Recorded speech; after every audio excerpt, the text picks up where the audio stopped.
इसी डिसबैलेंस को छुपाने के लिए संभल जैसी साजिश की गई है। तो ये बात समझ में नहीं आती कि आखिरकार सरकार क्या छिपाना चाहती थी, जिसकी वजह से डेलीगेशन को नहीं जाने दे रहे थे। कि वहां पर लोगों के ऊपर दबाव बनाना, लोगों के ऊपर झूठे मुकदमे लगाना, ये पूरी घटना सरकार ने कराई है, अधिकारियों के माध्यम से कराई है। आखिरकार इतनी जल्दी क्या थी सर्वे को लेकर के? प्लेसेस ऑफ वर्शिप एक्ट है 1991, उसके तहत आप सर्वे नहीं कर सकते। ये प्रशासन की गोली से गई है जान। गोली अगर कहीं से चली है तो प्रशासन ने चलाई है। इतना पीटा कि जान चली जाती, और उन पर दबाव बना रहे हैं कि जैसा प्रशासन चाहता है वैसे बयान दीजिए आप। भारतीय जनता पार्टी धरारवादी पार्टी है, धरारवादी पार्टी। हम लोग चाहते थे कि संभल में डेलीगेशन जाए और संभल में जो कुछ हुआ है उसकी सच्चाई जनता के सामने आए।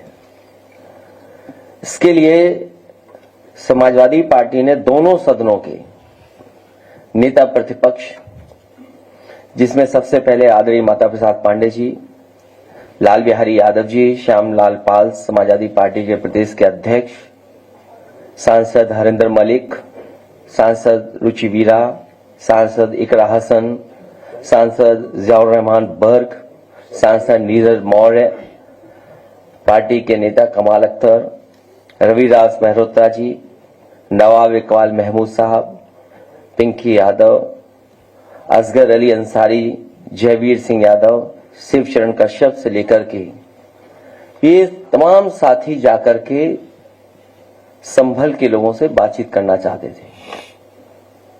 सरकार ने पाबंदी लगा दी। ये लोग दिल्ली से लखनऊ से जाने के लिए तैयार हुए, पुलिस प्रशासन ने उन्हें नहीं जाने दिया। जब दूसरी बार गए तो वही प्रशासन और शासन ने जाने दिया। तो ये बात समझ में नहीं आती कि आखिरकार सरकार क्या छिपाना चाहती थी, जिसकी वजह से डेलीगेशन को नहीं जाने दे रहे थे। और लगातार जिस तरह की कार्रवाई हो रही है कि वहां पर लोगों के ऊपर दबाव बनाना, लोगों के ऊपर झूठे मुकदमे लगाना, बड़ी संख्या में जिनका निर्दोष लोग हैं जो, उन पर झूठे मुकदमे लगाए गए। और जो कुछ ये हुआ है घटना, ये पूरी घटना सरकार ने कराई है, अधिकारियों के माध्यम से कराई है। जो घटनाक्रम है, आखिरकार इतनी जल्दी क्या थी सर्वे को लेकर के? जब आपके पास प्लेसेस ऑफ वर्शिप एक्ट है 1991, उसके तहत आप सर्वे नहीं कर सकते। लेकिन सरकार और अधिकारियों ने जानबूझ कर एक सोची समझी रणनीति और साजिश के तहत उन्होंने ये काम किया। और जिन लोगों की जान गई है, ये दंगा नहीं है, ये प्रशासन की गोली से गई है जान। गोली अगर कहीं से चली है तो प्रशासन ने चलाई है।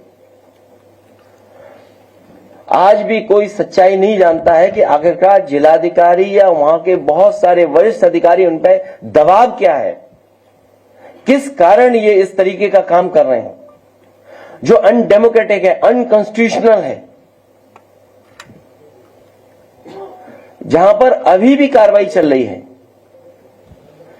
पार्टी के लोगों को निशाना बनाना, वहां जो लोग जेल चले गए, जब उनकी कहानी सुनने को मिलती है, इतनी अन्याय की कल्पना कोई नहीं कर सकता जो उनके साथ हुआ है। उनके शरीर पर चोट है, और इतनी चोट है जिसकी हम और आप बता भी नहीं सकते हैं। पूरा शरीर काला कर दिया, बहुत पीटा है, इतना पीटा कि जान चली जाती। और उन पर दबाव बना रहे हैं कि जैसा प्रशासन चाहता है वैसे बयान दीजिए आप। जब हमारी पार्टी के विधायक और लोग गए मिलने, तो उसके बाद सस्पेंशन हो गया अधिकारियों का, और सस्पेंशन भी जाति के आधार पर हुआ, और फिर बैलेंस करने के लिए फिर एक सस्पेंशन किया गया। ये कहां की सरकार है? ये भारतीय जनता पार्टी के लोग जो सरकार में बैठे हैं ये भाईचारा के पक्ष में नहीं है, ये दरारवादी पार्टी है। भारतीय जनता पार्टी दरारवादी पार्टी है, दरारवादी पार्टी। इनके लिए इंसान के जीवन का कोई मोल नहीं है, क्योंकि उसी से वो राजनीति करना चाहते हैं, उसी से राजनीतिक लाभ लेना चाहते हैं। भाजपा के अगर काम देखें हम लोग, या पिछले इतने कार्यकाल का जो हम आकलन करें, तो ये भारतीय जनता पार्टी हृदयहीन पार्टी है। इतनी घटनाएं होने के बाद भी कोई सिंपैथी नहीं किसी के लिए। और उत्तर प्रदेश में कोई एक घटना नहीं हो रही है, लगातार होती जा रही हैं।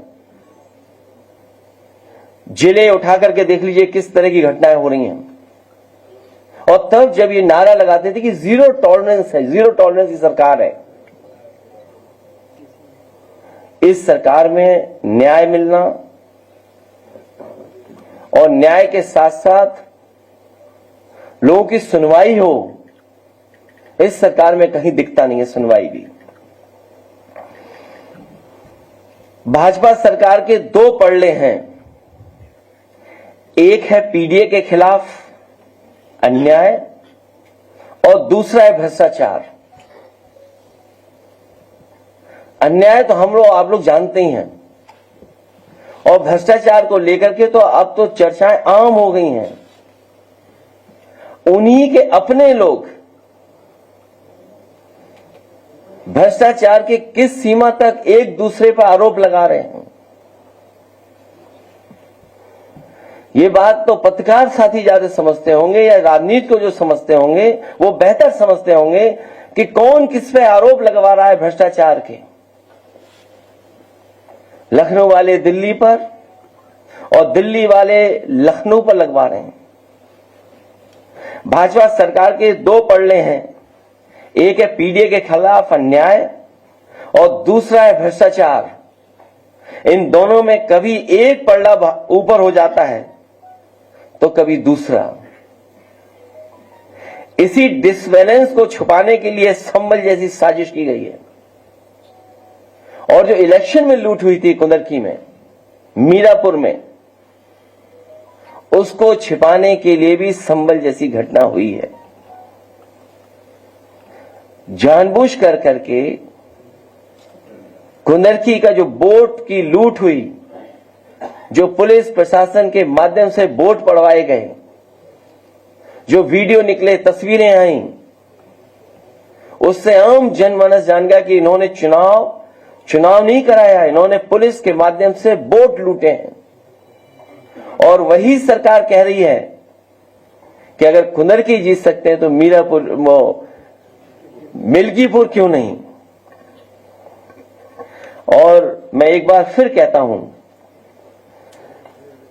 कि संभल की घटना नहीं थी, ये बहुत बड़ी साजिश और षड्यंत्र था। जो खोदने वाले लोग हैं वो रुकने वाले नहीं हैं।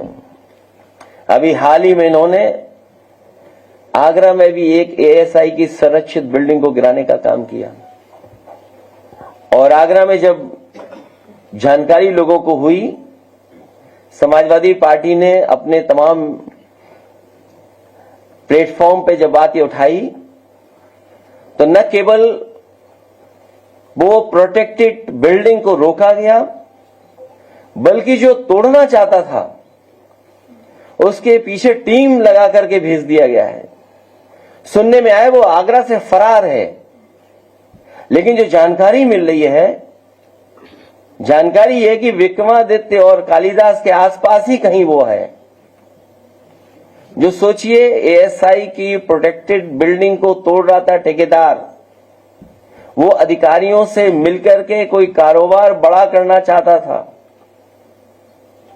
वही वहां से फरार है, लेकिन यही विक्रमादित्य मार्ग और कालिदास मार्ग के आसपास कहीं छिपा हुआ है। आप में से बेहतर जानते होंगे वो कहां छिपा होगा। मिल्लत टाइम्स को जारी रखने और मजबूत बनाने के लिए हमारी आर्थिक सहायता कीजिए। ये एक आजाद मीडिया हाउस और कमजोरों की आवाज है। आप हमें देखें, सुने, पढ़ें और हर महीने ज्यादा नहीं, सिर्फ 100 रुपए से मदद करें। डिटेल्स डिस्क्रिप्शन में मौजूद हैं।